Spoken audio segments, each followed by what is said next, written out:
Bonjour, c'est la minute paracha de Mira Neshama. Vayeshev.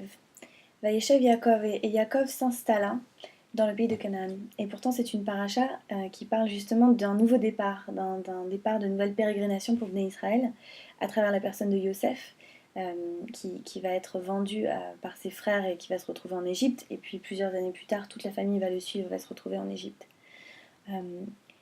Yosef a été vendu par ses frères parce que ses frères le haïssaient. Et ses frères le haïssaient parce que, nous dit la Torah, parce qu'ils étaient jaloux de lui. Ils étaient jaloux parce que Yosef était le préféré de son père, Yaakov. Mais peut-être qu'ils étaient jaloux, pas seulement parce que Yosef était le préféré de son père, mais aussi à cause de son attitude.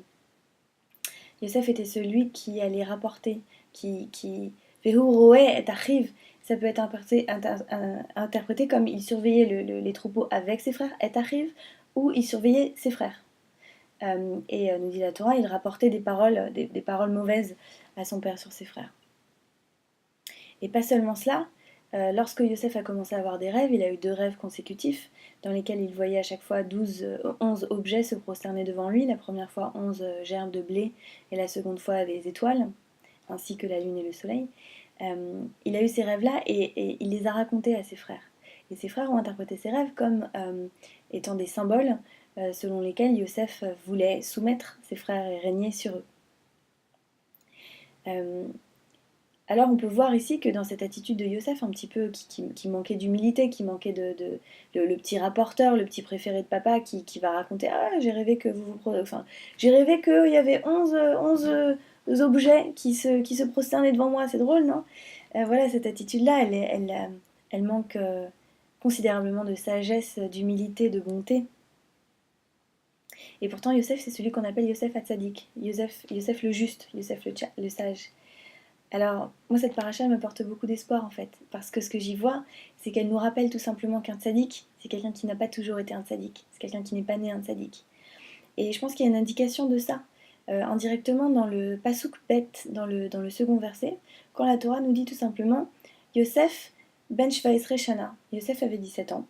C'est très rare que la Torah nous dise l'âge d'un jeune homme. En général, elle nous dit l'âge de nos pères lorsqu'ils étaient beaucoup plus âgés, souvent juste avant leur mort. Mais la Torah ne se contente pas de nous dire quel âge il avait, elle répète juste après Vehu Nahar. Et il était un jeune homme. Donc on se doute bien, quand on entend que quelqu'un a 17 ans, qu'il est un jeune homme. Donc moi, ce que je vois là dans ce Hunar, c'est tout simplement, c'est une façon de dire, et il était adolescent, il était immature. Et c'est ça que la Torah elle nous dit, elle commence l'histoire de Joseph en nous disant, ben voilà, Joseph, il était immature. Il était immature. Celui qui est pour nous un héros, qui va devenir le tzaddik, qui va être à l'origine de la réunion familiale, qui va être à l'origine de la réconciliation, qui va pardonner à ses frères, qui va leur dire que tout ça, et c'était Dieu qui avait décidé de tout ça, le fait qu'il est quand même passé par des épreuves très difficiles, il a été vendu comme esclave, il a été accusé à tort par la femme de son maître en Égypte, il a été jeté dans les geôles du pharaon, il a été oublié dans les geôles de pharaon, il est passé par tout ça. Et pourtant, c'est lui qui a dit tout ça est arrivé pour une raison, et que c'était Dieu qui voulait tout ça. Celui qui est capable de tellement de sagesse in fine après toute cette trajectoire, c'était le petit rapporteur de papa au départ. Et donc moi, c'est ça la kavana que je retire de cette paracha, et c'est ma bracha pour vous pour cette semaine avec l'énergie de cette paracha, c'est puissiez-vous être comme Yosef, évoluer pour devenir des tzadikim encore plus que vous n'êtes déjà, et puissiez-vous mériter comme Yosef, mériter la prophétie de vos rêves, méritez vos rêves et méritez vos dons. Voilà, c'était la minute paracha de Mira Neshama. Shavua Tov, Chanukah Sameach.